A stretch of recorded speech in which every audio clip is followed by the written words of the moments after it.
What is the purpose of an abstract when you can get an AI to summarize it for you in academic writing? Maybe you've had this question, maybe you're curious about it. If you watch this video, I'm going to answer that for you. Now, I'm Jordan, I'm a PhD student, and the whole point of writing my abstract for my thesis was to basically evidence what I've done throughout the entirety of that. It's the point of summarizing the literature review, the key research findings I want to draw the reader to. And the whole point is to make it as accessible as possible. However, if I've done that in a great way, then it will attract people to the paper. If I've done that in an awful way and it either challenges the reader's thoughts, then that might also encourage the reader to read further.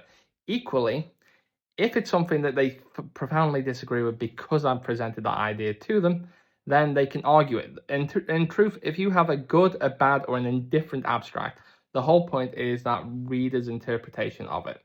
Because if you're reading an article and you think it really supports my idea, I think this is great, then fantastic. But then you should go to the other areas of that paper to find if it really does conform with that view that you have. So the methodology, the results, the discussion, whichever bit you think is relevant to the element that you're writing, whether that's for an essay, a thesis, a literature review, whatever.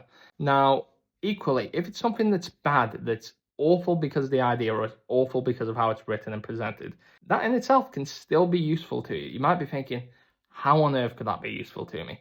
The whole point of when you're reading a research paper is you're evaluating it, you're using it, you're saying this is the current literature that's available, this is what they said, this is what they thought. They did this really well, and this is something that I think really enhances my own perspective, or they did it really awfully, and whilst they did find a really interesting topic, they presented it so shockingly that it doesn't really add any value to the overall narrative that is in the discipline.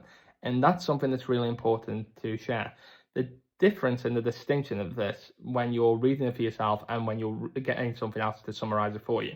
If you are getting something to review it from their perspective, whether that's a person or a tool, they all have biases, they all have perspectives that is shaped by their experience or what they've been taught.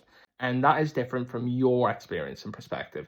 Even if you tell it a really detailed question that you wanted to find and you wanted to find a load of different papers, the perspectives of those papers that it finds are going to be different than the ones that you'd be looking for using either keyword searching or key phrase searching and going through those abstracts yourself.